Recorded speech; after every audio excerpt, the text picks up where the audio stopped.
Going to talk to Frank. What's up? Hey, good morning. Hi. I was when I registered with the person, I said I was agnostic, but I think I'm going to change that. I thought of a better word for it. I'm going to say Faitheist. Atheist, Okay. Well, instead of trying to find the right one word to describe yourself, why don't you give us some details on what you believe and why? Well, basically, I was raised Seventh-day Adventist, but it's one of those things where you kind of go to church, but you're kind of looking around and going, "Man, this is weird." But that's not really what I wanted to discuss. Okay. What I get is something a lot of people don't get, and that is why God permits evil. Wait, so do you believe in God? I think you never really kind of deep down get over that. So I'm going to say, in a sort of a way. All right. Yeah. I'm shaking my head. I mean, I know lots of people. Those atheists, they secretly believe in God. And it's like, no. Well, it's like if you ever seen Dead Again, Robin Williams puts it very well. He says he was talking about smoking, but he says either you are or you're not. Don't be a pussy who can't commit. Okay. But he's talking about, and that's the way I feel mostly about people who go like, "Oh, I'm spiritual, but I'm not religious and shit." It's like, yeah, whatever. But okay, but it sounds like you still kind of believe in God anyway. Well, I still see him in dreams and shit, but now I'm realizing it's just dreams. It's not a real thing. All right, so you don't take it that seriously.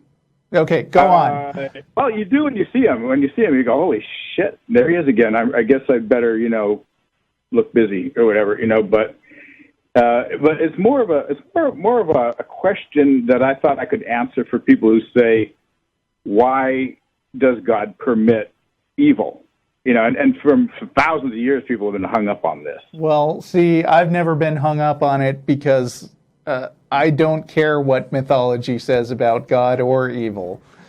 But go ahead. Well, there's this ancient Greek dude, forget his name. He says, if God sees evil, and you've heard this argument, and he doesn't Euthyphro dilemma. Evil, right. Basically, I think the problem is that God never tells the truth about anything. Are you talking about the version of God in the Bible or what? Because you got to get specific here. Well, basically, let me tell you what I think. The conclusion I came to just about 10 years ago. Well, maybe not quite. Is that there is a reason for humans. If in fact God made humans, then there is a reason, and the reason that any religion gives is bullshit. There's no valid reason that any religion I've seen so far gives. Okay. But it does make sense if you look at it as if God does want you to do something for him, or maybe needs you to do something for him. You're losing me. No, okay, here's the deal. Okay. In special forces, pretty much every one of them, I suppose. I couldn't speak to that, but there's a saying that goes like this. It's like the only easy day was yesterday. Okay. Okay, and it means every day is going to get harder and harder. When you're a kid, you drop your ice cream, and that's a tragedy, and they don't know anything about loss or grief or anything, or pain or suffering. But that's what it is. And that's what this life is kind of like. It's kind of like an extreme boot camp where you go through and you basically struggle with things, and the struggle gets harder every single day. Yeah, but there are benefits. That's not everybody's right? experience. That may be your experience, but but that's not everybody's experience. There's a lot of stuff I couldn't do when I was a kid that I can now, and it's kind of awesome. Yeah, having spending money is a nice thing. Yeah, I think I think developing a skill over years and years and being good at things and taking pleasure in all your experience is worthwhile. Yeah. Sex true, is pretty good. But what I'm saying is, every stage gets harder and harder, and more, and the skills required are higher and higher, and et cetera, and whatnot. Now, in this forces, if you're in one of these schools and you want to quit, you ring a bell. I assume they all have some form of it, and you're out.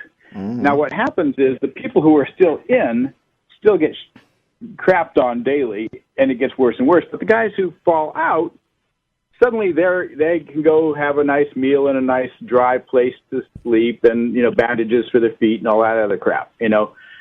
But that's what it looks like to a Christian. They say, why is that guy over there? He's evil.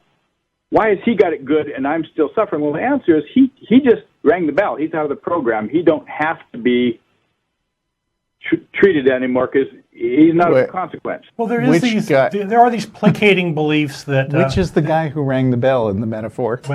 Well, there are these placating beliefs that if you live a good life, you'll be rewarded later, and the bad guys will get punished, and it'll all work out in the end.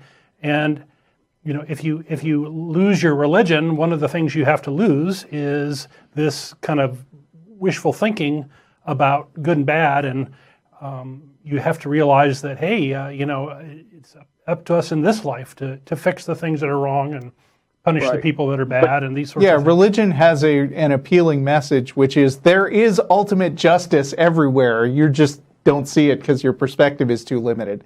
If you're an atheist, you have the freedom to say, "Oh, well, sometimes life just screws you over," but that's how it is. The shit happens. But my point is that the placating part is the lie. I mean, it doesn't make sense that he would put you through all this for no reason. He's building an army of tough people. Well, lots of things in religion don't make any sense. Yeah, but why torture everyone and okay, you did good, okay, that's it. The answer is no. The next stage is much harder than this. I think you're trying to, even though it sounds like you don't really believe in God, you're still trying to come up with elaborate justifications for why religion makes sense. And maybe you don't have to because it just doesn't make sense. I absolve you from the duty of doing this. Absolving, yeah. I hate to say it, but that's you could go off and live your life. You can let it go. Now go forth and sin some more. I feel a song coming on. Well, all I'm saying is, maybe I'm wrong, but that would make a good justification for why God lets things happen to good people. Why evil happens to good people. There's as many different religious ideas as there are people, and as far as coming up with an explanation, it's pretty hard to do because it's hard to capture all the different beliefs. Right. I mean, and it makes at least as much sense to just say, actually, it's because God is a bastard and he doesn't care. It's fitting with the character of the Bible. Make Bible. sense of it, if nothing else. If you're going to have any beliefs, you have to try to make sense of them. And you cannot. Okay. Here's one thing I should mention right off: if you examine your beliefs, truly examine them, you have to be willing to modify them or even abandon them. I agree. That's a sign of maturity, right? Because if you're not willing to do that, you're not examining your beliefs. You're just trying to verify them. Mm-hmm. Mm-hmm. Yeah, and there's lots of ways to trick yourself with confirmation bias into thinking that you have verified them. Right. People, smart people especially, are really good at justifying their own irrational beliefs in a way that's persuasive to them, because smart people are good at convincing people of things, including themselves. That doesn't mean that the religion actually makes any sense. It just means they've rationalized it.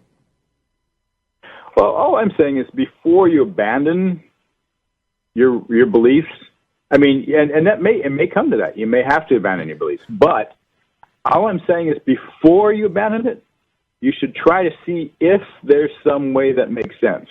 As an atheist, I can't get behind that. I say abandon those beliefs first and then look at them with clarity Okay. in hindsight.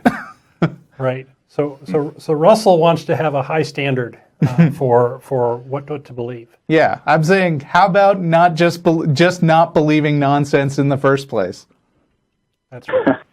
Well, that's like I say, as a Faitheist, that's a difficult thing because what happens is, even if you're kind of looking at everyone else like kind of weird, you can see other people in church who think the same way you do, and it's kind of like what they call gaydar, where you can spot a gay person. It's not hard anymore, but it's like among the religious people, we're still in the closet, and you can't. And if you do end up abandoning your faith, it could be fast. I understand that, like Matt, it was pretty quick.